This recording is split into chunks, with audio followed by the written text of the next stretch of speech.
you. You're ready to repeal it. You've got the votes in the House and the Senate. You got a president who's ready to sign that legislation into law. But where's the replacement plan? So why isn't there something ready to go on day one? You've had 7 years to think about it. Day one, legislation to replace it with a specific plan. So I think we have to just back up a second, and I'll answer your question. But first of all, why are we repealing Obamacare? And I think, like Mike Pence just said, it hasn't worked for the American people. It was based on a lie. The promise that was made from Barack Obama that if you pass Obamacare, it's going to lower your... Millions of people love it. But let me hold on. Who never had insurance who now have insurance. But there's millions 20 million who have insurance who say it's worth. I'll get to that too. But there's 350 million people in America. So if you carve out 20 million, there's a lot of people who have been hurt by this law. The promise, though, Wolf, was we'll drop premiums for a family of four by $2,500. If you like your doctor, you can keep it. If you like your health care plan, you can keep it. All of that was a lie. America was mad when Nancy Pelosi stood up and said, you have to pass this bill to find out what is in it.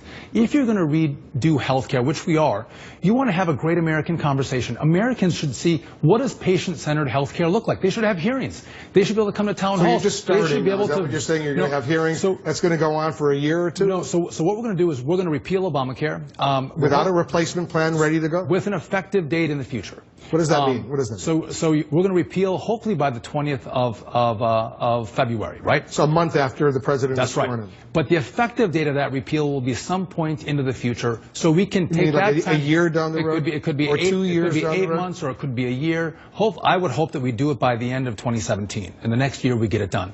But then you have a time frame to have a conversation about getting the best policy in, having a conversation with the American people. If Democrats want, they have an open door to come in and talk about their best ideas. So we have an American health care reform package as opposed to what Obama, which was just a Democrat health care reform package.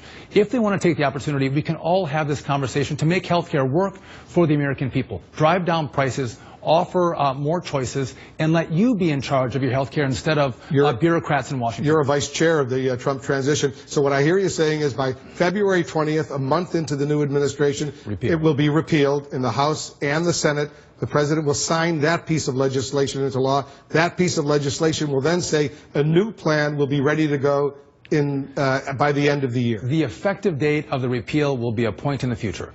So that gives us time to work on. But in the meantime, throughout this year, Obamacare stays in business. That's right. And what we have to do, Wolf, is make sure we're taking care of people who you just mentioned. There's whether it's 20 million or 18 million people who now have coverage. We want to make sure people still have coverage. People who are sick that would, in the old system, have a hard time getting coverage.